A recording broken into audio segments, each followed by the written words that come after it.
नमस्कार, मैं हूँ आशीष चित्रांशी और आप देख रहे हैं the news launcher. Hot topic with Hemant Atri. लाइए स्क्रीन पर हेमंत जी को जोड़िए। स्वागत है हेमंत भाई आपका। अब देखिए, आज वो दिन आ गया है जब पत्रकारों को सार्वजनिक रूप से बेइज्जत किया जा रहा है, बिठाकर बेइज्जत किया जा रहा है और हमें उस पर कार्यक्रम करना पड़ रहा है। क्योंकि इसके अलावा और कुछ उनको मिले, पत्रकारों को मिले, कथित पत्रकारों को मिले, पत्रकार बोल करके कई बार मुझे लगता है कि अपनी भी बेइज्जती हम करवा रहे हैं। उनको इसके अलावा कुछ मिले, ऐसा उन्होंने कोई काम नहीं किया। जो इस देश के कहे जाते हैं मेन स्ट्रीम मीडिया के पत्रकार, धुरंधर संपादक, जबरदस्त एंकर, एंकरानियां, अब उनकी दशा आपको हम दिखाएंगे आज। राहुल गांधी के सेनापति ने, ऐसे होता है एक चलते फिरते कि भाई साहब क्या करते हो आप यार, ठीक बात नहीं है, आप लोग तो बिल्कुल कॉमेडियन हो गए हो, वो भी चल जाता है। बाकायदे कैमरे लगे हुए थे, उनको बिठाया गया था और बिठा करके कैमरे पर 4 मिनट तक नॉन स्टॉप बेइज्जत किया। नॉन स्टॉप बेइज्जत किया। बीच में कहा लंच ब्रेक, डिनर कुछ भी कर लेते, ब्रेकफास्ट कुछ कर लेते, नॉन स्टॉप बेइज्जत किया। और उसी बेइज्जती के क्रम में यह भी बात खुली कि मोदी के दफ्तर में जो साउथ ब्लॉक में बैठा हुआ वो हिरन है, वो हिरन रोज सवेरे 12 संपादक एंकरों के साथ ग्रुप कॉल करता है वो हिरन। अब सोचिए, जंगल का नियम ही बदल गया। जंगल का नियम बदल गया और जंगल का नियम बदलने का मतलब है, कुदरत का नियम बदलने का मतलब है कि अब दुनिया का अंत होने वाला है। जब सुबह सुबह हिरन शिकार की रणनीति बनाने लगे तो ये दुनिया के अंत का संकेत है। शिकार की रणनीति, शिकार की पहली तो शेर बनाता है। हमारे लोकतंत्र में हिरन शिकार की रणनीति बनाता है सवेरे सवेरे। जरा मैं सीधा सीधा, अब कोई खबर कोई भूमिका नहीं, एक वीडियो है। वीडियो थोड़ा लंबा आपको लगेगा लेकिन पूरा सुनिएगा, क्योंकि हम लोग आपस में डिस्कस किए, छोटा वाला हिस्सा सुनाया, लंबा वाला लगा, लंबा वाला पूरा सुनाना जरूरी है। क्योंकि वही है ना कि बीच में पिक एंड चूज, कई बार क्या होता है कि एक संदेश जाता है कि हमने भी कुछ अच्छा, कुछ हिस्सा सेलेक्टिव निकाला है और उसको अपने हिसाब से हमने उसका उसको परिभाषित किया है, एक नैरेटिव गढ़ा है। तो इसलिए हम उस चक्कर में नहीं पड़ते, हम पूरा सुनाएंगे आपको। सुनवा दीजिए भैया और फिर हेमंत जी के पास चलें सीधा। Happily that my turn came at the end. You're a star. You're a star. That's right. Otherwise, these people would have left the company. So I was hearing all our guest speakers here. Rajdeep जी ने तो सारा blame ही जनता पर डाल दिया, बड़ा अच्छा लगा मुझे। जनता नहीं, पॉलिटिकल पार्टी, जनता, मीडिया के अलावा सब पर डाला। पूर्णिमा जी says that we are alive. Give us some evidence that you are alive. सबूत तो दीजिए जिंदा रहने का साहब। अपना डर तो जिंदा रखिए, आपका तो डर भी मर चुका है, तो आप कहां जिंदा है? हमें तो नहीं दिखते आप जिंदा, माफ कीजिएगा। Whether you died out of unemployment or you committed, I don't know, but you are dead. It's a fact. Please face it. And we are grieving the death of media here.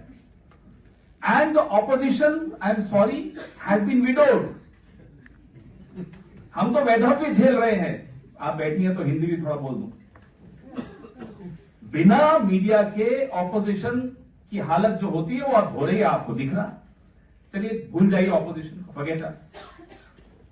Think of the democracy, think of your future, think of the generations which are yet to come. We have destroyed everything and I am sorry, you can not exonerate yourself, Rajdeep, not Rajdeep per se but the media. आप सुबह से शाम तक एक माहौल बनाते हैं और सारे हमले विपक्ष पर करते हैं, फिर कहते हैं देखो देखो विपक्ष मर गया। अरे मारा तो आप ही ने है, हमको आप कवरेज नहीं देते। मैं रोज कुछ ना कुछ बोलने की आदत है तो बोलता रहता हूं। ये कहते हैं बीस्ट इन द जंगल। भाई the only beast in the jungle for the last 11 years has been a hiran, hiran whatever his name is. तो एक मायावी हिरन घूम रहा है साहब प्राइम मिनिस्टर ऑफिस। वो इन सबको सुबह मैंने सुना एक कॉन्फ्रेंस कॉल होती है, उसमें 12 लोग हैं, राजदीप उनमें नहीं है। Thank you very much. Thank you very much. तो 12 लोगों की एक कॉन्फ्रेंस कॉल में ये मायावी हिरन इंस्ट्रक्शंस देते हैं। ये रोज सुबह होता है। तो आप please also face the elephant और द हिरन in the room. That's the problem we are facing. आप लोगों ने अपने आप को सरेंडर कर दिया। अब क्यों रो रहे हैं आप लोग? और आप अकेले नहीं सरेंडर हुए, हम सबको भी नुकसान हो रहा है, पूरे देश को नुकसान हो रहा है। कोई सवाल ज्ञानेश गुप्ता से नहीं पूछता, कोई नहीं पूछता 10,000 क्यों जा रहे हैं, क्यों नहीं पूछते आप लोग। हम बड़ी बड़ी प्रेस कॉन्फ्रेंस, हमें लगता है हम बहुत बड़ी प्रेस कॉन्फ्रेंसेस कर रहे हैं, बड़े खुलासे कर रहे हैं। No Pawan, you to do more. अभी व्हाट मोर बताइए ना, क्या कितनी डिबेट्स आपने की हिरन जोशी पर, बताइए। एक प्रिंट ने, मैं तो नाम लेता हूं, शेखर गुप्ता ने छापा, कुछ घंटों में उड़ा दिया। क्यों, क्या हो रहा है? So please face accountability. Even the media in this country needs to be more accountable. एक मुझे जो लगता था, I grew up with an ambition to be a journalist and I did join Asian Age for a bit. मुझे जो लगता था कि एक आईना समाज निर्मित करता है, विच इज मीडिया। उस समाज में बुद्धिजीवी होते हैं, जनता होती है, सब लोग होते हैं, और वो आईना सरकारों को दिखाया जाता है, जिसमें सरकारों को दिखता है कि मेरा असली चेहरा कैसा है। आप लोगों ने उस आईने को खत्म कर दिया। अब उस आईने में सरकार अपने आप को निहारती है, अपना मेकअप करती है, आप उसमें मेकअप में मदद भी करते हैं। ये मीडिया ने आज अपने आप को बना दिया है। Don't blame anyone, you have no one to blame but yourself. You killed yourself and there is no future left in India for the media. मैं इससे ज्यादा बोलूंगा नहीं, समय हो गया मेरा। समय पवन खेड़ा का नहीं हुआ खाली, समय इस देश के लोकतंत्र का हो गया है पूरा कंप्लीट। आज सोचिए अगर किसी देश में, और अंत में उन्होंने ठीक कहा कि समय, उनका समय भी हो गया है और अब इस देश में पत्रकारिता जीवित भी नहीं हो सकती है। बहुत दुरुस्त फरमाया उन्होंने। उसी घुटन भरे माहौल में हम लोग किसी तरह जबरन सांस खींचने की कोशिश कर रहे हैं, और उन सांसों पे पहरा लगाने के षड्यंत्र हर दिन हो रहे हैं, हर दिन हो रहे हैं षड्यंत्र। हेमंत भाई, अब सार्वजनिक अभिनंदन तो हो ही गया है, और मुझे लगता है कि पहली बार कोई होता ना कि किसी पर भी, जब किसी के प्रोफेशन पर, पेशे पर कोई हमला बोलता है तो आदमी एकजुट हो जाता है कि भाई एकजुट हो, कोई हमला बोल रहा है। लेकिन पहली बार मैं धन्यवाद देता हूं इसके लिए, क्योंकि एक बड़ी कमजोरी हमारे यहाँ है। हमारे यहाँ हर आदमी को एक दूसरे की मुंह पर तारीफ की आदत होती है। पॉलिटिशियन कहता है नहीं, पत्रकार, हमारे न्यायपालिका हमारे जैसे होता है ना, कहते हैं क्या, एक रूटीन में होता है, न्यायपालिका पर हमें पूरा भरोसा है, न्यायपालिका जरूर इंसाफ दे करेगी, सीबीआई को जांच सौंप दी जाए, मेरे खिलाफ आरोप है तो सीबीआई इंसाफ कर देगी। ये सबसे बड़ा पाखंड और धोखा है इस देश में कि न्यायपालिका पर भरोसा है, हमें इंसाफ के देवता वहां बैठे हैं। पर इसलिए मैं तारीफ करूंगा कि ईमानदारी से पत्रकारिता को, नंगी पत्रकारिता को ये दिखाया ना आईना। पत्रकारिता तो सरकार को नहीं दिखा रही है, लेकिन पवन खेड़ा ने इस नंगी पत्रकारिता को आईना दिखाया कि देखो कपड़ा नहीं पहने हो, तुम नंगे हो, पूरी तरह नंगे हो। हेमंत भाई, इसके लिए तो मैं तो तारीफ करूंगा भाई, बाकी आप बताएं। आशीष भाई नमस्कार, आपको, सारे दर्शक साथियों को भी। देखिए, गंभीर मसला है और बहुत पूरे देश को ये समझ में आना चाहिए कि ये हो क्या रहा है। कई शब्द महत्वपूर्ण है, लेकिन आपने इंट्रो में एक बात कही कि दुनिया खत्म हो जाएगी। दुनिया खत्म नहीं होगी, लोकतंत्र खत्म हो रहा है, और लोकतंत्र खत्म कर दिया गया है फॉर ऑल प्रैक्टिकल पर्पसेस। ठीक, लोकतंत्र के खात्मे, एक मिनट बोलूंगा, लोकतंत्र के खात्मे के साथ ही आम आदमी की दुनिया खत्म हो जाती है। हाँ जी, राजशाही सामंतशाही में आम आदमी की दुनिया नहीं होती है हेमंत भाई, लोकशाही में ही आम आदमी की दुनिया है। राजशाही में तो फिर राजाओं की और सामंतों की दुनिया होती है। हाँ, तो इन्होंने जो शब्द प्रयोग किए हैं वास्तव में साधुवाद के पात्र है, इसमें कोई शक नहीं। और सबसे अच्छी बात होती है मुंह पे कहना और आईना दिखाना। इन्होंने 3-4 शब्द कहे कि मीडिया मर गया है, और वो खुद इस गति को प्राप्त हुआ है। वो शब्द यूट्यूब पे बैन है, तो इसलिए उन्होंने कह दिया या मैं तो नहीं कहूंगा वो बात। मीडिया के मालिकों ने, चाहे वो प्रिंट हो चाहे इलेक्ट्रॉनिक हो, उनकी सहमति से सरकार का रेवेन्यू के आधार पर उन्होंने कंप्लीटली सरेंडर कर दिया। ये बात सच है, आत्मसमर्पण कर दिया। और ये ठीक 2014 में शुरू हो गया था। इसमें किसी को कोई कंफ्यूजन नहीं, कम से कम मुझे और आपको तो नहीं, ठीक, और दर्शकों को भी संभवतः नहीं होगा, सारे समझदार। उन्होंने एक बहुत महत्वपूर्ण सवाल किया, बहुत मुद्दा कहा कि भाई मीडिया का काम था आईना दिखाना, समाज को भी और सरकार को भी। तो आज की तारीख में मीडिया सरकार का आईना बन गया है मेकअप के लिए। यानी बहुत ही अच्छी बात है, ये बहुत बढ़िया उपमा है तरीके की, कि जिस मीडिया का काम था कि सरकार को सारे इश्यूज को सामने लाना, जन सापेक्ष इश्यूज को सामने लेकर के आना, उसका काम वो होने की बजाय सरकार की मेकअप का आधार बन गया है भारत का मीडिया। इसका जो स्वीकार करने में मुझे कोई संकोच नहीं। और सबसे अच्छी बात होती है, जैसा आपने कहा, मुंह पर कह, मुंह पर किसको कहोगे? जिन साथी का नाम लिया बड़े वरिष्ठ हैं, हम सबसे वरिष्ठ हैं, कोई शक नहीं इसमें। ये वही साथी हैं जिनकी एक चूक हुई थी, जिनको छुट्टी पे भेज दिया गया था ब्रह्मांड के सबसे आज तक तेज चैनल में, ठीक। और इनके जितने बाकी साथी हैं वो सुबह से शाम तक जहर बेचते हैं, जहर बोते हैं, देश के हर नागरिक की नसों में जहर बेचने का काम करते, जहर डालने का काम करते हैं। उनमें से कोई छुट्टी पे नहीं गया ना आज तक। केवल एक ये साथी जिनका नाम लेके इन्होंने कहा कि मैं आपको नहीं कह रहा हूं पर से, लेकिन ये भी उस सिस्टम के अंदर आज भी काम कर ही रहे हैं ना, बेशक बेशक बैलेंस करके। मैं एक बात बताऊंगा आपको, बहुत सारे साथी कहते हैं कि मैं, आशीष चित्रांशी, हम सारे भाऊ, हम इसमें जो है ना, हमें केवल कमियां ही दिखाई देती है। रोज ये जो आपके ट्रॉल से आती है ना, 2.5 रुपए वाली, 1.5 रुपए वाली, जो भी रेट है, वो हमें सुबह शाम तुमको कुछ अच्छा दिखाई नहीं देता। अरे भले आदमी हो, मीडिया का काम अच्छा दिखाई देना हो, उसको दिखता अच्छा होगा तो भी उसका काम अच्छा बताना नहीं होता। मीडिया का काम है सरकार को आईना दिखाना कि ये तुम्हारा असली चेहरा है। अच्छाई बताने के लिए आईटी सेल है, अच्छाई बताने के लिए वो भक्त हैं जो हमारी ट्रोलिंग करते हैं, अच्छाई बताने के लिए उनका पूरा इकोसिस्टम है, आपके सरकारी चैनल्स है, आपका प्रचार पत्र है, सब कुछ है। मेरा और आशीष चित्रांशी का काम जिस दिन अच्छाई बताना हो गया, उस दिन फिर समझ लीजिए जो छोटा मोटा बचा हुआ काम है वो भी खत्म हो जाएगा। और वो मैं आपको लगातार 2019 से भी कह रहा हूं और 24 के बाद और मजबूती से कह रहा हूं कि हमारे दिन भी गिने चुने हैं, जहां तक यूट्यूब का सवाल है या बाकी प्लेटफॉर्म्स का सवाल है, बिल्कुल गिने चुने हैं। उल्टी गिनती मैंने तो शुरू कर रखी है, और आपको भी इस बात का, आप सीनियर आदमी, आपको समझ है सारी बातों की। मुद्दा केवल ये नहीं है कि मीडिया ने क्या किया, बात यह है कि इस सरकार का जो कंप्लीट कंट्रोल जो होता है ना, वो बात उससे आगे चली गई आशीष भाई। एक होता है कंप्लीट कंट्रोल, कोई बात नहीं, अब इनको कंप्लीट लॉयल्टी और कमिटमेंट चाहिए, और वो मीडिया ने सरेंडर करके कर दिया। यानी कि जिस हिरण का वो नाम ले रहे हैं, वो 12 लोगों को तो कॉन्फ्रेंस कॉल करता है। आप समझ लीजिए, मैं कहूंगा तो मैं नाम भी बता दूंगा, मुझे कोई परेशानी नहीं।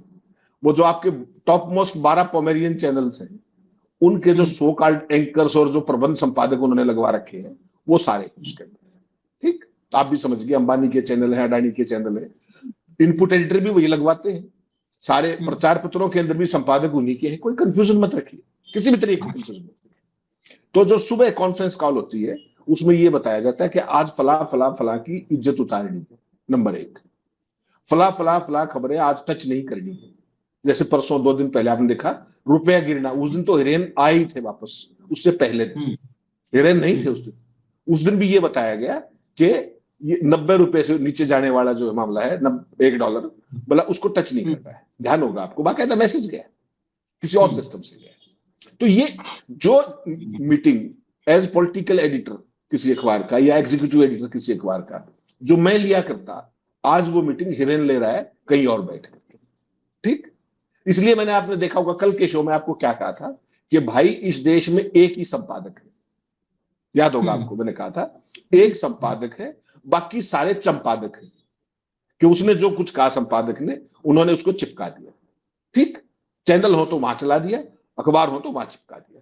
और यही कारण आप ऑब्जर्व कर रहे होंगे कि तमाम अखबारों के अंदर हेडलाइन से लेकर के कंटेंट भी सेम होता है, टू दैट एक्सटेंट के इंट्रो भी सेम होते हैं। आप ये बताइए, हेडिंग छपा हुआ था कल एक अखबार में, नाम लेना तो किसी का ठीक नहीं है, अखबार सॉरी गलती से निकल गया, प्रचार पत्र, मोदी के खास दोस्त पुतिन आज भारत आएंगे। इसमें खास दोस्त का कोई रेलेवेंस था क्या? रूस के राष्ट्रपति पुतिन भारत आएंगे तो फिर भी एक बात है, मोदी के खास दोस्त कौन सी उपमा है भाई? वो तो शी जिनपिंग के भी उतने ही खास दोस्त थे, नॉर्थ कोरिया वाले की भी उतने ही खास दोस्त थे। तो मोदी के ज्यादा खास दोस्त खास से मतलब, हाँ उनके ज्यादा खास है। किसी को कार भेंट कर रहे हैं, अपने वाली कार भेंट की भाई उत्तर कोरिया वाले को, अपने वाली कार। हाँ। तो सवाल आशीष भाई, जो 4 मिनट में जो उन्होंने बात कही ना, पवन खेड़ा ने बहुत ही सारगर्भित बात कही। किसी पार्टी के प्रवक्ता होंगे वो, किसी सोशल मीडिया पार्टी के उसके होंगे, मुझे इस बात से कोई मतलब नहीं, मेरी उनसे कोई बातचीत नहीं। लेकिन जो बात उन्होंने कही है वो उन सारी बातों का सार है जो मैं, आप और हम सारे साथी मौके पर रह करके करते हैं। क्या कह रहे हैं कि लोकतंत्र की हत्या में मीडिया एक बड़ा स्टेक होल्डर है। इसमें कोई शक की गुंजाइश ही नहीं है। लोकतंत्र में जो विपक्ष का रोल था वो मीडिया ने खत्म कर दिया, इसमें कहां समस्या है? और मीडिया के बिना लोकतंत्र में विपक्ष एक विधवा की जिंदगी जीने पे मजबूर है, इसमें भी कोई शक नहीं। पूरे के पूरे चुनाव हो जाते हैं, चुनाव शुरू होने से लेकर के आखिर तक सत्ता से एक भी सवाल नहीं पूछा जाता, और जो सवाल सत्ता से पूछे जाने चाहिए वो सारे विपक्ष से पूछे जाते हैं। विपक्ष की इज्जत उछाली जाती है, विपक्ष के को बदनाम करने के लिए झूठी खबरें फैलाई जाती है, झूठी खबरें, फर्जी खबरें। नहीं, वो जो 12 बजे वाली मीटिंग है ना, सुबह 12 लोगों की, वो उस मीटिंग के एजेंडे में होता है कि आज ये करना है। न्यूज साइकिल, सुबह सुबह न्यूज फ्लो बता दिया जाता है, उसके बाद रन डाउन भी वही भाई बताता है। और इसीलिए आपने ऑब्जर्व किया होगा 2014 के बाद प्राइम टाइम जो जिसको आप टीवी पे कहते हैं, बुद्धू बक्सा, उस पे 95% ऑफ द डिबेट्स वो सारी की सारी कहां से होती है? जो सुबह 12 बजे मीटिंग बताई जाती है। ठीक, नंबर 1। गेस्ट कौन होगा ये भी वो बताते हैं, कांग्रेस का भी गेस्ट कौन होगा ये भी वो बताते हैं, भाजपा का नहीं। आरएसएस का प्रचारक जिसको बुद्धिजीवी कह के बिठाया जाता है वो भी वो बताते हैं कि आज हमारे वाला वो आएगा। एक आदमी जो सरेआम दिल्ली यूनिवर्सिटी में मास्टर है, वो बिहार में कहीं वो करता था, वोट डालता था, पता नहीं क्या करता था, उसको कभी आरएसएस का बता देते हैं, कभी बुद्धिजीवी बता देते हैं, कभी कुछ बता देते हैं, और कभी स्वतंत्र टिप्पणीकार बता देते हैं। एक बार किसी ने मुझे लिख दिया था राजनीतिक विश्लेषक, तो मैं भी चैनल पे उस दिन लाइव था शो में, तो मेरे नीचे लिख दिया राजनीतिक विश्लेषक। मैंने बीच में शो काटा तो बाहर आया तो कंट्रोल का फोन आया कि सर ये क्या है। मैंने कहा पहले राजनीतिक विश्लेषक हटाओगे तो मैं आऊंगा। राजनीतिक विश्लेषक वहां वो दूसरा भाई बैठा है, सिन्हा साहब। ठीक, मेरा क्या मतलब है राजनीतिक विश्लेषक से? मेरे को तो पत्रकार लिखना है तो लिख दो, नहीं तो राइट, कोई बात नहीं। उन्होंने 1 मिनट में अपनी गलती सुधारी। राजनीतिक विश्लेषक आशीष भाई गाली हो गया है यार, आप समझ नहीं रहे गंभीरता को। कितने चैनलों पे जो विश्लेषक बिठाए जाते हैं, एक दो बार अपने यूट्यूब पे लिख दिया एक दो साथी ने, पॉलिटिकल एनालिस्ट, मैंने फोन करके चेंज कराया। मैंने कहा क्या लिख रहे हो यार, जो डिस्क्रिप्शन लिखते हैं उसमें क्यों? वो 100% आरएसएस के लोग हैं भाई, इन द गाइड ऑफ राजनीतिक विश्लेषण। कभी उनको बुद्धिजीवी, आरएसएस का तो बुद्धि से वैसे ही कोई लेना देना नहीं, आरएसएस का बुद्धि से क्या वास्ता है बता दो मुझे एक बार। उनको बुद्धिजीवी बना देते हैं। राष्ट्रीय स्वयंसेवक संघ, सॉरी इसमें एक क्या गलत लगा हुआ है, दिस इज राष्ट्रीय स्वयं सेवा संघ, स्वयं की सेवा करनी है। मेरा स्टाइल, मेरा जहाज देखिए आप, मेरी कारों का काफिला देखिए आप, मेरा रहन सहन देखिए, मेरा ठाट बाट देखिए। और जब रूस का राष्ट्रपति को रेड कार्पेट वेलकम देते हैं राष्ट्रपति भवन में, तो टेंट हाउस की फटी हुई और जो सिकुड़न वाली वो जो थी, तमाम जो लाल दरियां थी, उनको जोड़ जोड़ करके वो रेड कार्पेट वेलकम रूस के राष्ट्रपति के लिए दिया गया कल राष्ट्रपति भवन में। ठीक, ये पिक्चर्स में भेज देता हूं आपको, देख लीजिए। तो यहां पर सब कुछ मेरे लिए है, स्वयं सेवा।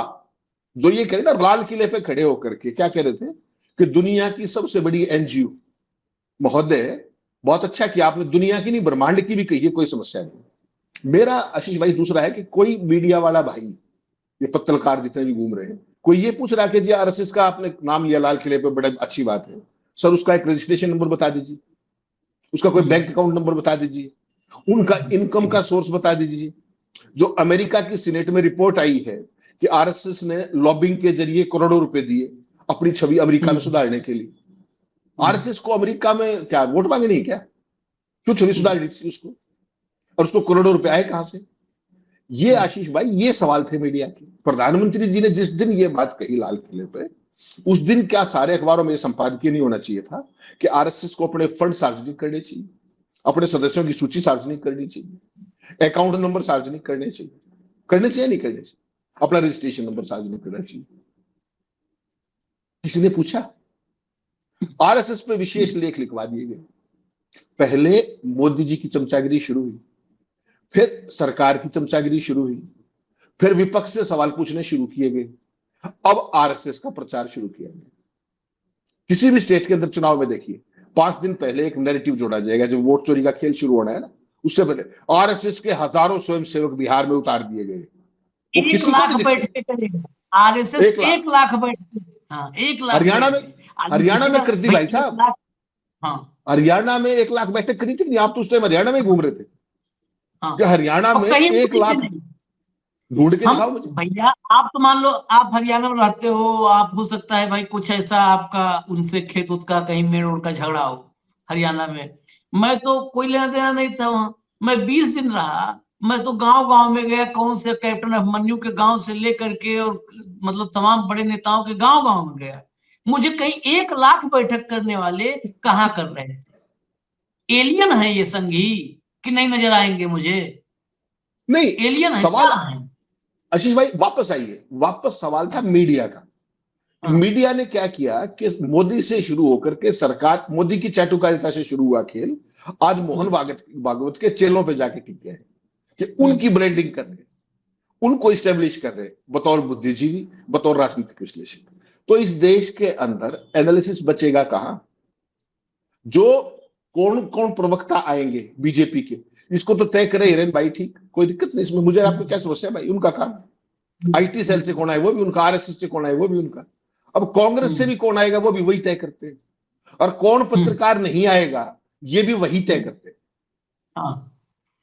हरियाणा का चुनाव आपको याद है, जिस दिन रिजल्ट आया उस दिन बीजेपी ने 10 नाम दिए कि ये लोग फला फला फला है, ठीक। उन 10 में से एक नाम ऐसा था, बाकी तो 9 नहीं थे, एक नाम ऐसा था जो सारे चैनलों पे होता था हिंदी और इंग्लिश में। उस दिन के बाद वो जर्नलिस्ट किस चैनल पे दिखाई दिया आपको? एक ट्वीट करना था बस। हरियाणा बीजेपी ने ट्वीट किया, नेशनल बीजेपी ने रिट्वीट किया, सारे पोमेरियन चैनल्स के पास पहुंच गया कि this man is also persona non grata from today onwards. ये सिस्टम है। तो पवन खेड़ा ने जो कुछ कहा उसको 100% एंडोर्स करते हुए मैं कह रहा हूं कि बिल्कुल उन्होंने ये ठीक बात कही कि मीडिया का जो कुछ हुआ, सरकार का जो कुछ हुआ, लोकतंत्र का जो कुछ हुआ, अल्टीमेटली जो आम जनता का जो कुछ हो रहा है उस पर भी कभी सोचिए। ये जो कुछ आप देख रहे हो 3-4 दिन से एयरपोर्ट्स के ऊपर जो सीन है, किसी ने कवर किया क्या इसको जिस तरीके से कवर किया जाना चाहिए था? क्यों? राष्ट्र सेठ मोदी जी के चीफ फाइनेंसर जिनके जहाज में घुमा करते थे, वो पायलट्स की ट्रेनिंग का एक बहुत बड़ा सिस्टम खोलने जा रहे हैं, इसलिए वो आदेश किया गया था। एयरलाइन वाले ने भी 18 करोड़ रुपए दे रखे थे चंदे के भाई, उसने नहीं माना। नहीं माना तो सारा देश खड़ा हुआ। एक ही एयरलाइन 64%, 100 यात्री जहाज सवारी करते हैं 100 यात्री दिन में, तो 64 इस एयरलाइंस के हैं। 64% स्टेक है हिंदुस्तान के ओवरऑल उसमें एविएशन के अंदर, और वो एयरलाइंस अकेली ठप खड़ी है, बाकी सारी एयरलाइंस चल रही जो भी छोटी मोटी बची, एयर इंडिया और ये, ठीक।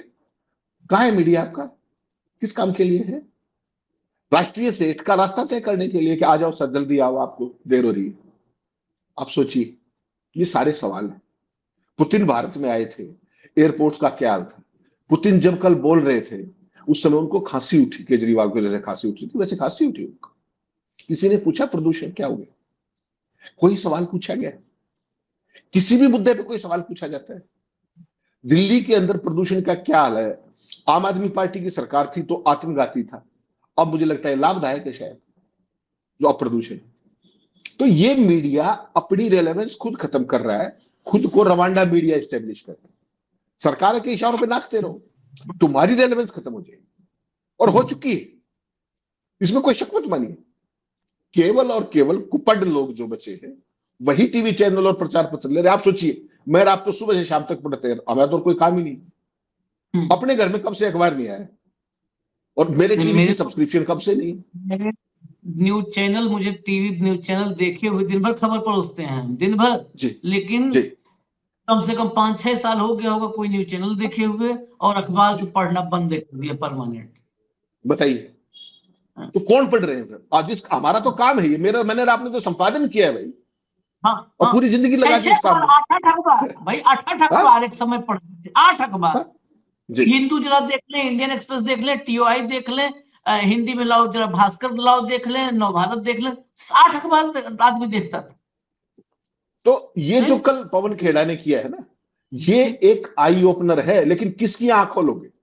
सवाल ये है कि आंख मुर्दे किसकी खोलोगे? मुर्दे का आंख कहाँ खोलोगे भाई?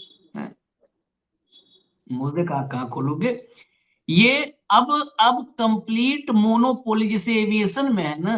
आप कल्पना करिए, मैं दर्शकों से कहता हूँ, आप लोग खबर देखते होंगे, आप लोग टीवी देखते हैं, मुझे पता है बहुत बड़ी संख्या अभी भी टीवी देखने वालों की है। वो गांव देहात में जाओ तो फ्री डिश आता है ना, फ्री डिश, डीडी फ्री, उसके भरोसे ये दिन भर इतनी मेहनत क्यों करवाया जाता है? सरकार के पास सैंपल है हेमंत भाई। बहुत लोग क्या होता है, मैं बताऊं, ये हम लोग के इकोसिस्टम में, हम लोग का भी एक इकोसिस्टम है, वो इकोसिस्टम है उन लोगों का जो एक दूसरे से बात करते हैं और कहते हैं भाई साहब हम तो सवाल पूछेंगे, हम तो पूछेंगे। तो हमें क्या लगता है कि सब लोग, पूरा देश हमारे जैसा हो रहा है। नहीं हो रहा है, मैं इससे कई बार ना इत्तेफाकी रखता हूं। ये सरकार है मोदी जी की, जो जो हेमंत अत्री बेडरूम से जो है निकल करके ड्राइंग रूम में आए, ड्राइंग रूम से डाइनिंग में गए और किचन में गए, बाथरूम में गए, सब मॉनिटर करना चाहती है। तो वो सरकार इतनी मूर्ख है, उसको पता नहीं है कितने लोग टीवी देख रहे हैं। सैंपल टीवी का तो एग्जैक्ट डेटा आ जाता है कि कितने लोग टीवी देख रहे हैं और क्या ट्यून किए, करीब करीब ये भी डेटा, लमसम ये भी डेटा होता है कि क्या ट्यून कर रहे हैं। ये इतना पैसा जो इतनी मेहनत कर रहा है हिरन, ये हिरन लोमड़ी जितने सब हैं, ये किसके लिए मेहनत कर रहे हैं इतनी मेहनत? अगर टीवी देखने वाले नहीं होते तो ये मेहनत नहीं करते। फिर क्यों 12 आदमी को ग्रुप कॉल करना, क्यों जो है झूठ फरेब रचना, ये सब क्यों होता? सोचिएगा, ये इसीलिए होता है कि 143 करोड़ का देश है, अभी बहुत लोग, करोड़ों लोग देख रहे हैं। और मैं निजी अनुभव, मुझे पता है, मैं नोएडा में घर, किराए घर में रहता था। वो जो मकान मालिक थे वो रिटायर्ड साइंटिस्ट, में एग्जाम्पल साथ में इसलिए देता हूं कि, अच्छा ऐसा नहीं, रिटायर्ड साइंटिस्ट, उनकी दिल्ली में बड़ी कोठी है जिसको वो पीजी के रूप में चलाते हैं, नोएडा में बड़ी कोठी, पॉस एरिया में नोएडा के, मैं वहां पर किराए पर रहता था। तो जब मैं नीचे से उतरूं जो है, और मतलब ऑफिस आने के लिए, और ऑफिस से आकर के ऊपर जाऊं, तो वो टीवी खोल करके वो कहीं मोदी, अच्छा मोदी जी भाषण तो कहीं कहीं देते रहते हैं, वो कहीं भी मोदी का भाषण खोल करके जो है सुनते मुझको मिलते थे। और अगर मोदी का भाषण नहीं है, मान लिया उस दिन मोदी जी घंटा 2 घंटा मौन रखे हैं, तो फिर मैं तो नाम लेकर के, फिर वो रूबिका, अंजना, सुधीर, किसी न किसी का ब्लैक एंड व्हाइट और किसी न किसी डीएनए तलाश रहे होते थे। मैं, क्योंकि बिल्कुल जब मैं घर में घुसता था तो पहले उन्हीं का टीवी और वही दिखते थे, बुजुर्ग थे, रिटायर्ड साइंटिस्ट। तो आप समझ लीजिए। और एक आध बार मुझसे बात होती थी तो जो है मैं बुजुर्ग की वजह से बोलता नहीं, कहते थे देश को बचा लिया मोदी जी आकर के, देश को मोदी जी ने बचा लिया, आज कितना जबरदस्त बोले हैं। हम कहा वाह, बोलने से ही बचते हैं अंकल, वाह, हमें पता नहीं था ये बात। तो ये सैंपल बता रहा हूँ। गांव में आप चले जाओ तो गांव में बहुत सारे लोग, जब उनको आप, मैं अपने मित्रों की बात बताता हूँ इसलिए मीडिया की बात है तो मैं चर्चा में, गाजियाबाद में राजनगर एक्सटेंशन में मैं 6 साल रहा। मेरे वहां पर जब मेरा अपना फ्लैट था, बेच दिया, पत्रकारिता करते करते इतना मैं तरक्की किया। तो वहां पे जितने रहवासी थे मेरे, सब बहुत अच्छे दोस्त। मैं गया पिछले महीने, तो सब हुआ कि 2-3 घंटा, इतने दिन पे आए हो, बहुत महीने बाद आप, तो 2-3-4 घंटा बैठे हम लोग, बात होने लगी तमाम जो है ये टैरिफ का नुकसान, ये सब दुनिया भर के। और हम लोग डेटा के साथ बात करते हैं, जैसे हम लोग प्रोग्राम में बात करते हैं वैसे ही डेटा के साथ यहाँ भी कुछ बन के नहीं बात करते, नेचुरल बातचीत होती है। मैंने डेटा वगैरह उनको कुछ बताना शुरू किया सब चर्चा में। तो मतलब मेरे मित्र करीबी 10 साल से, जिनसे 15 साल से मिलता है, कहीं टीवी में तो कुछ भी दिखाता नहीं है, आप तो एकदम आंकड़ों के साथ बता रहे हो, तो इसका मतलब सही होगा और आप हमें क्यों गलत बताओगे? लेकिन टीवी में कभी किसी न्यूज चैनल पे सब इंफॉर्मेशन नहीं बताया। ये हेमंत भाई, इसलिए मैं कहता हूं कि हम लोग को ये बात, इस सच्चाई को मानना पड़ेगा, और तभी ये पीड़ा आज आई है, जो पवन खेड़ा की पीड़ा है, तभी आई है कि ये मुर्दे हो गए हैं, लेकिन मुर्दा भी किसी के काम आ रहा है। मुर्दा भी किसी के काम आ रहा है। चलिए इजाजत दीजिए, लेकिन इस पत्रकारिता पे अंतहीन चर्चा हो सकती है, अंतहीन, क्योंकि हम लोग उसी का हिस्सा हैं, उसी का हिस्सा है।